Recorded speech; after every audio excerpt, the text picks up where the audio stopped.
Look at Sophie. Look at Sophie face. Oh my God, bro. I ain't never seen Sophie fanned out. She hella fanned out over Blake Shelton. Guys, what a day this has been. Now, moving on to other part of The Indiana Fever's preseason camp got an unexpected and high-profile visitor when country music star Blake Shelton showed up at practice in Indianapolis. The visit brought the session to a standstill, with players visibly caught off guard and clearly excited by his arrival. Sophie Cunningham's reaction in particular made the rounds online, as the veteran forward was notably starstruck in a way that stood out from her usual composure on the court. Shelton greeted the players, soaked in the energy of the room, and made a quick exit to loud cheers, leaving behind a moment that circulated widely across social media. Now, moving on to other part of the video, the Indiana Fever did release their injury report. So as of right now, the status report for tomorrow's game versus the Dallas Wing. Now, this game will be in Indianapolis at Cambridge. This is not the season opener, but this is like the home opener, I should say, for the preseason. So it look like Aaliyah Boston will be out. Ty Harris is out. Lexi Hall is out. Justine Piscott, this is a shocker here, is out. I think they could be clickbaiting a little bit. On the injury front, the Fever released their official status report ahead of the preseason home opener against the Dallas Wings at Gainbridge Fieldhouse. Aaliyah Boston, Ty Harris, Lexi Hull, and Justine Piscott are all listed as out for the game. The Piscott listing drew some attention given how strongly she has been performing during camp, with observers suggesting the team may be managing her workload rather than dealing with a genuine health concern. Hull's absence also raised questions, as recent practice footage showed her moving fluidly and looking physically ready, which has some wondering whether the team is being overly cautious or protecting her for the regular season. Her here is out. I think they could be clickbaiting a little bit with Justine Piscott, because word on the street, a lot of people wanted Justine Piscott. She's been balling off the Richter scale right now, and I have to tell you, I don't believe the Indiana Fever is going to get rid of her at all. Now, a lot of people was kind of, I don't know, feel a certain type of way about this Lexi Hall thing, because Lexi Hall has been dropping clips. The same concern applies to Boston, with the broader worry being that players sitting through all 3 preseason games could enter the regular season without the live reps needed to find their rhythm. Off the court, the ongoing story of Caitlin Clark and Raven Johnson's relationship continued to generate attention, this time in a positive direction. Johnson posted a photo on social media, and Clark responded in the comments with a single word: tough. The brief but pointed interaction was read widely as a playful, warm exchange between teammates, and it pushed back directly against the persistent narrative that the two do not get along. Lexi Hall thing, because Lexi Hall has been dropping clips,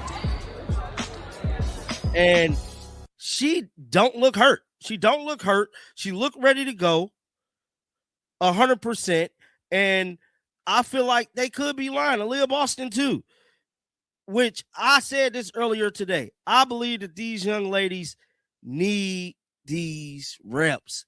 They need the reps very, very bad, because you don't want them to go into the season and lay a goose egg, because that is very much possible. The interaction was noted as significant not just for what was said, but for the fact that Clark engaged publicly and positively with Johnson's content at all. A clear signal of genuine chemistry between two players whose relationship has been scrutinized from the start of the season. Clark also shared a post from Lexi Hull on her story, in which Hull gifted Clark a product with a message about their friendship and their time spent together on and off the court.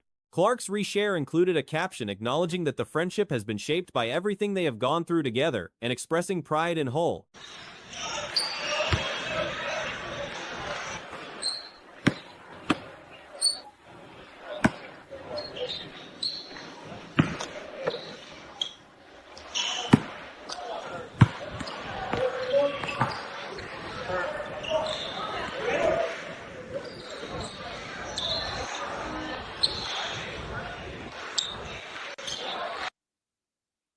Whoa, my bad, y'all. The exchange added another layer to the picture of a locker room that appears genuinely connected heading into the season, with relationships between key players showing up organically rather than being manufactured for cameras. The question of whether Sophie Cunningham or Lexi Hull starts for Indiana in 2026 keeps getting framed as a settled debate in Hull's favor, largely because she held the starting spot last season. But the context behind how she got there matters.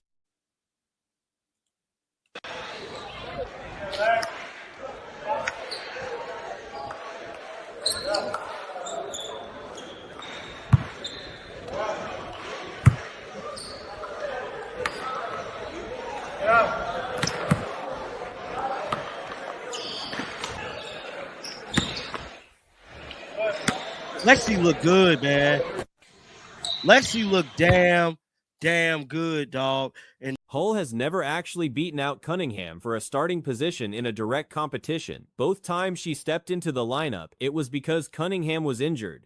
The spot was hers to hold, not hers to earn. Lexi looked damn good, dog. And that's what you want to see, bruh.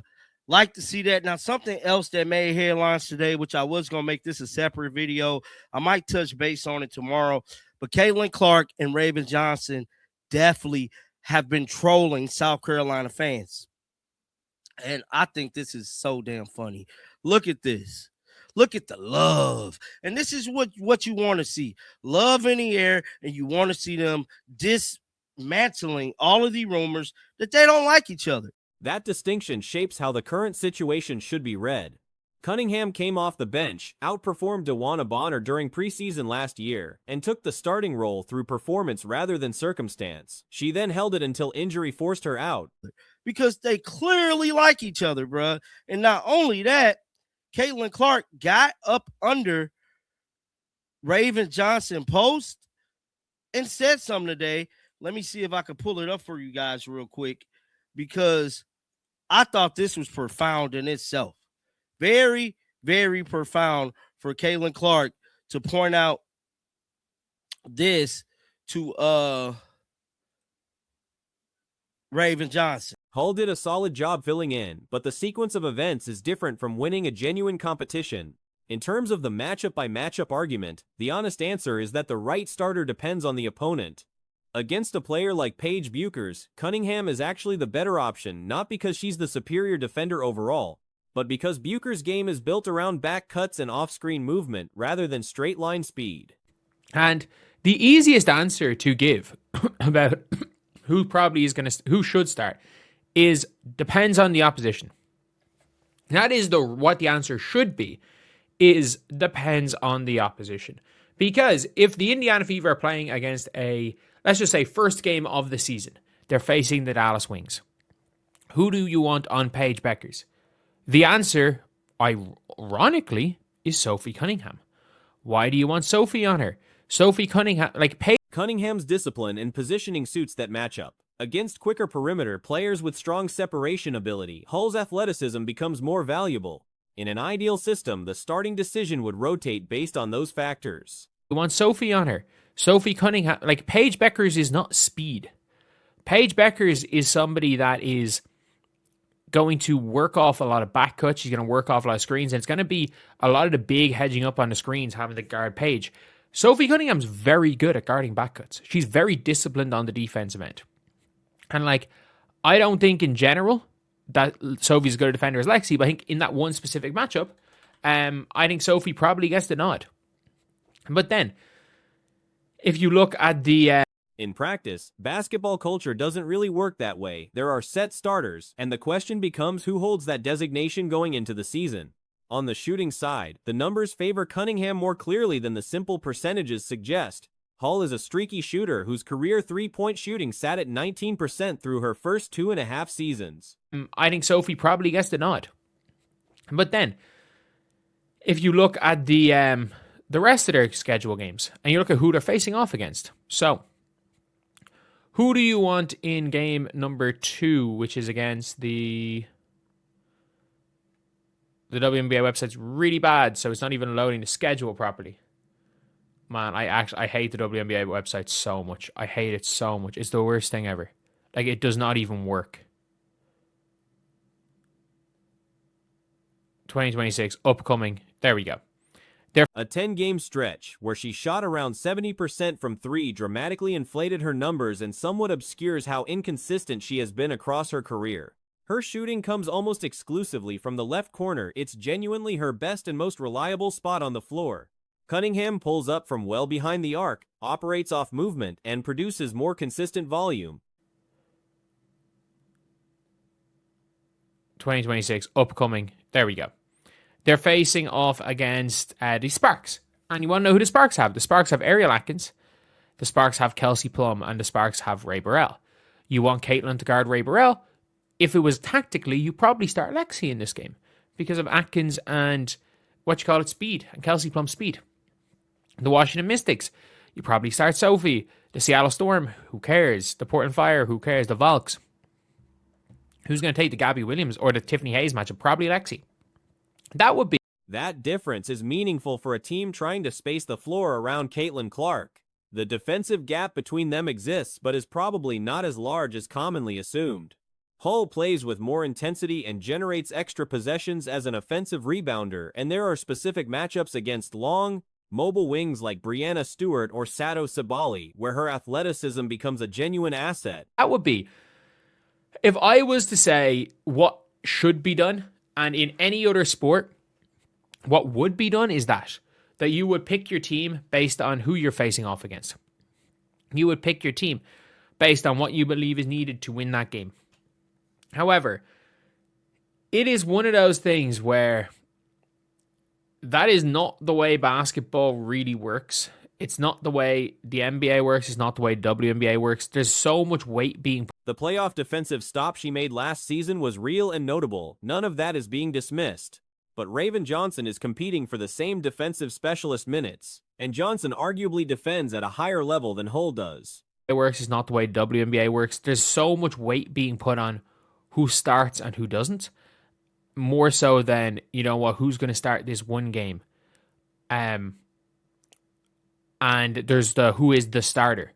Realistically, it should always be a case where the starters should be who will win you that game. There shouldn't be like, this team is a set starter, but that is the way basketball culture is.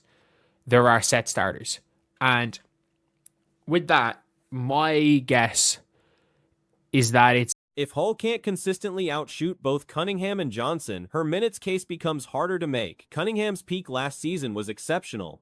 Over a stretch of roughly 10 to 12 games before her injury, she was shooting above 50% from 3 and averaging around 16 points per game. My guess is that it's one of these things where you could argue that it's somebody's spot to lose.